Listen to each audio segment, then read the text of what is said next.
Hei, salutare prieteni, ce mai faceți? Astăzi, aici, am alături de mine pe Isabela, pe Edi.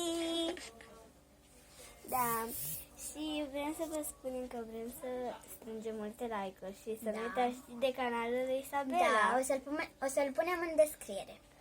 Da, și Edi vrea să vă spună că Ca să dați multe like-uri. și să vă abonați. Ok, astăzi ne vom juca Și dați follow și inimă. Da, asta e pe TikTok. Că avem contul de TikTok. Pe mine mă cheamă Denisa de la Gabriela pe TikTok, iar pe ea o cheamă Isabela Aida Antonia. Ok, Da. și ne vom juca fața ascunselea. Ok, Ce se deci o să vă spun că n-am nevoie de păpădele. Da. Și nici în bucătărie și în baie. Da. Dar în sufragerie și în Pe dormitor. nu mă joc. Iar eu voi număra până la 20. 1, 2, 3, 4, 5, 6, 7, 8, 9, 10, 11, 12, 13, 14, 15, 16, 17, 18, 19, 20. Cine nu-i gata, iau cu lopata. Ok. Deci mergem la sfârșit. Vom aprinde aici lumina. Și da, hai să vedem. În primul rând, i-am și găsit.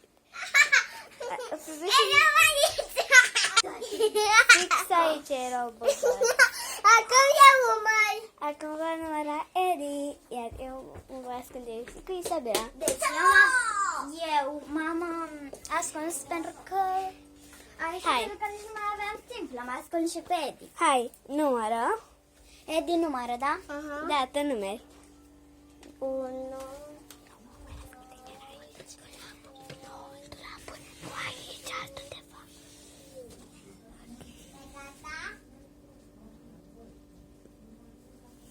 Edi, da, e gata.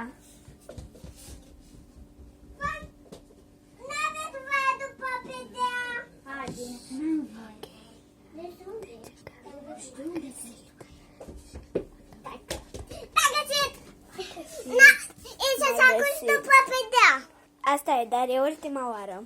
Da. De data asta va număra Isabela. Da, Dede și numără. Bine. 1, 2, 3, 4.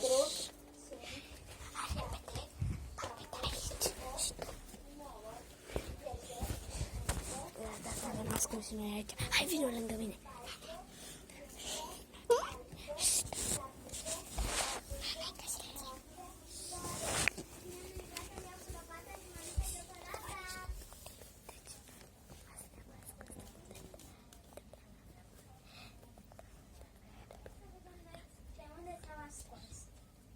Ajunge nimeni?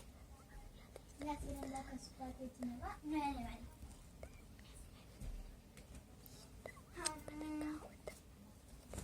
Uite după pelea. Nu știu cum să iau. Speria foarte tare. Ok, Mai țipa. da, și cam acesta a fost videoclipul de astăzi. Pentru că au numărat cu numărat toți trei. Am făcut un mini videoclip pentru că nu prea mai am baterie și trebuie să ieșim afară. Da, și ați fost pe canalul de Denisa Show.